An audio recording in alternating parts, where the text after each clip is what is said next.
Welcome back. We've been walking with King Milinda and Venerable Nāgasena through the pillars of the path, an exchange that brings deep clarity to students of the Dhamma, freeing them from blind belief and grounding them instead in the Dhamma that is, 1. Truly real, 2. Directly visible, 3. Immediately applicable, 4. Personally verified, 5. And fully usable in daily life. We've looked at effort and mindfulness. Now let's move to the next natural question, one that brings everything into sharp, steady focus. Today's topic is meditation concentration, or Samādhi. But what is it really? How does it actually steady your mind? Let's listen in. Venerable Sir of noble standing, what are the characteristics of Samādhi? Concentration, how does it steady the mind?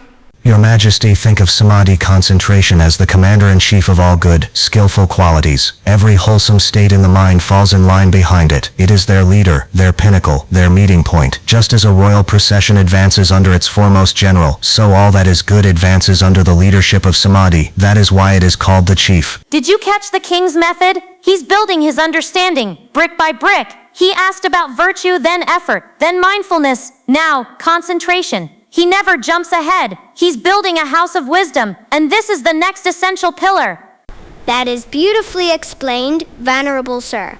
But may I humbly ask you to offer an example to make this even clearer? Listen well, Your Majesty. Consider the great roof of a hall. You see many rafters, beams, and supports, but all of them, every single one, slope upwards, meet at and are held together by the central ridge pole, the highest point. In the same way, all wholesome qualities gather upon Samādhi. It is their apex, and their unifying support. The integrity of the whole structure depends on that central point. May Your Majesty understand it thus.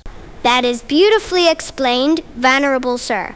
But may I humbly ask you to offer an example to make this even clearer? Listen well, Your Majesty. Imagine a great king marching to battle at the head of his entire army, elephants, cavalry, chariots, and foot soldiers. Among all those forces, the king is the supreme leader. He is their pinnacle, their rallying point, the one they all look to. In precisely the same way, all skillful, wholesome states in the mind gather around Samādhi as their sovereign. They depend on it. This is what the Blessed One taught. Cultivate Samādhi. When Samādhi is developed and matured, one sees things as they truly are. Because whoever possesses Samādhi, right concentration, will surely realize Nibbana. Thus, Your Majesty, any practitioner whose mind has reached the established state of Samādhi will inevitably attain the fruits of the path, Maggaphala, and the threefold knowledge, Tivija. There is no doubt in this. May Your Majesty understand this clearly. Venerable Sir, your wisdom is profound. Your examples make the Dhamma clear and easy to grasp.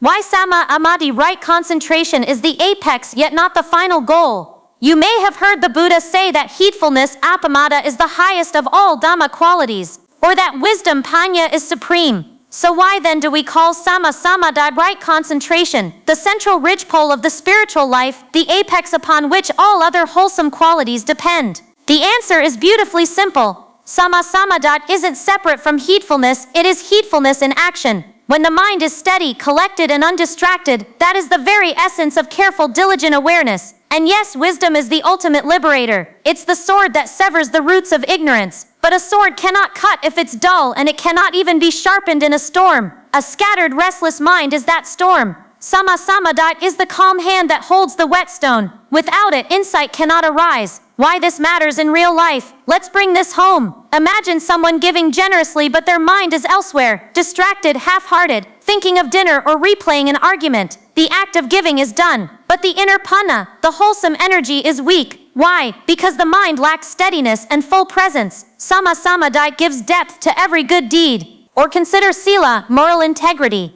When the mind is restless, it easily slips into harsh words, impulsive actions, or hidden unwholesome intentions. But when the mind is calm and centered, virtue flows naturally, not as a rule to follow, but as a reflection of inner clarity. This isn't just for monks. Whether you're running a business, raising children, or simply trying to live with kindness, without mental steadiness, efforts falter, relationships strain, and peace slips away. A story that shows the heart of the matter. There was once a bhikkhu who had mastered deep meditative absorption, even up to the 4th jhana. But when he fell gravely ill, his body grew too weak to enter those states. He wept in despair. The Buddha visited him and gently asked, "Have you fallen from your sila?" "No, Lord," the monk replied, "my virtue is intact." "Then why do you weep?" "Because, Lord, I have lost my Samādhi." The The Buddha then gave a teaching that echoes through time. In this Dhamma and discipline, the Tathagata does not hold even the highest meditative attainments as the final goal. What truly matters is seeing their limitations, and through vipassana paññā, realizing the end of suffering. Samādhi is the essential vessel, but the destination is wisdom. Don't mistake the boat for the far shore. What if Samādhi is lost completely? Consider another story, this time about a group of lay followers. They went to hear the Buddha teach at Jetavana Monastery, but each had secretly hidden a flask of liquor in his robe. As the Dhamma talk began, their minds already clouded by craving could not settle. Instead of listening, they thought only of drinking. Intoxicated and heedless, they even began to dance and sing right in front of the Buddha. Out of boundless compassion, the Buddha performed a miracle. He caused darkness to envelop them. Startled and ashamed, they regained mindfulness, reflected on the Buddha's virtues, and sat in reverence once more. The lesson: when Samādhi is entirely lost, the mind becomes too cloudy to even receive the Dhamma. The path forward is clear. Return, re-establish, and recultivate mental steadiness. But do you need deep jhana to awaken? Here's a crucial point. No, you do not need to master the jhanas to attain nibbana. Awakening depends not on absorption, but on spiritual maturity and the presence of momentary concentration. Khanika Samādhi, a mind that even for a single clear moment is calm, attentive and open. There are fully enlightened beings, Sukha Vipassaka Arahants, dry insight practitioners, who never entered Rupa Jhana or Arupa Jhana. Through pure insight into the three characteristics, impermanence, anicca, suffering, dukkha, and non-self, anatta, they realize the end of suffering. So if you're listening to the Dhamma right now with a quiet, attentive mind, that too is Samādhi, and it is enough to begin the journey. Venerable Sir of noble standing, what are the characteristics of Paññā Satasika, the mental factor of wisdom? Your Majesty, wisdom has two defining characteristics. First, its function is to cut. It cuts through delusion, severs wrong view, and penetrates the true nature of things. Second, its manifestation is light. It illuminates, bringing clarity and brightness to what was hidden in darkness. Thus, Paññā both cuts through ignorance and sheds light on reality as it truly is. The cutting function of Paññā I have already explained in the earlier section. Venerable Sir, what is the meaning of aloka lakkhana, the characteristic of illumination, in regard to Paññā? Your Majesty, when the mental factor of wisdom Paññā arises in the mind, it does so like a sudden flash of lightning in a pitch-black night.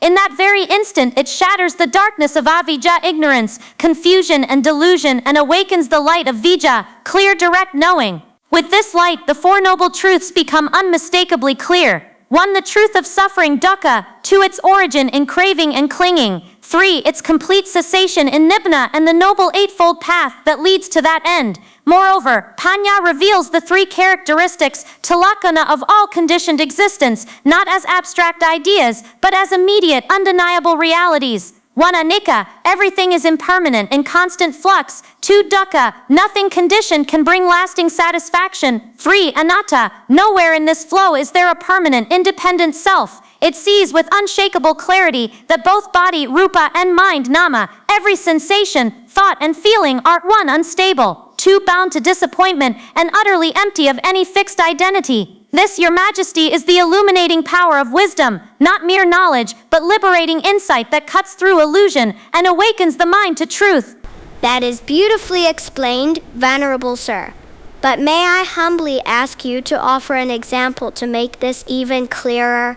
Listen well, Your Majesty. Imagine a person stepping into a pitch-dark house at night, holding a single lamp. The moment that light enters, darkness vanishes, not gradually, but instantly. Walls, doors, tables, objects, everything becomes clearly visible, just as it is. In exactly the same way, when the mental factor of wisdom, Paññā Satasika, arises in the mind, it instantly dispels the darkness of avijja, ignorance, confusion, and delusion, and ignites the radiance of vijja, true, direct knowledge. With this light, reality is no longer hidden. The Four Noble Truths, suffering, its cause, its end, and the path to its end, stand out with unmistakable clarity. And more, Paññā allows one to see, with piercing insight, that all nama, mental phenomena, and rupa, material form, every thought, feeling, sight, sound, and sensation, are one impermanent aneka, two bound to suffering dukkha, and utterly without a permanent self, anatta. This, your majesty, is the aloka lakkhana, the illuminating characteristic of wisdom. Like the lamp that reveals the hidden room, Paññā reveals the true nature of existence. May you hold this truth in your heart. Venerable Sir, your wisdom is truly extraordinary. I now understand clearly.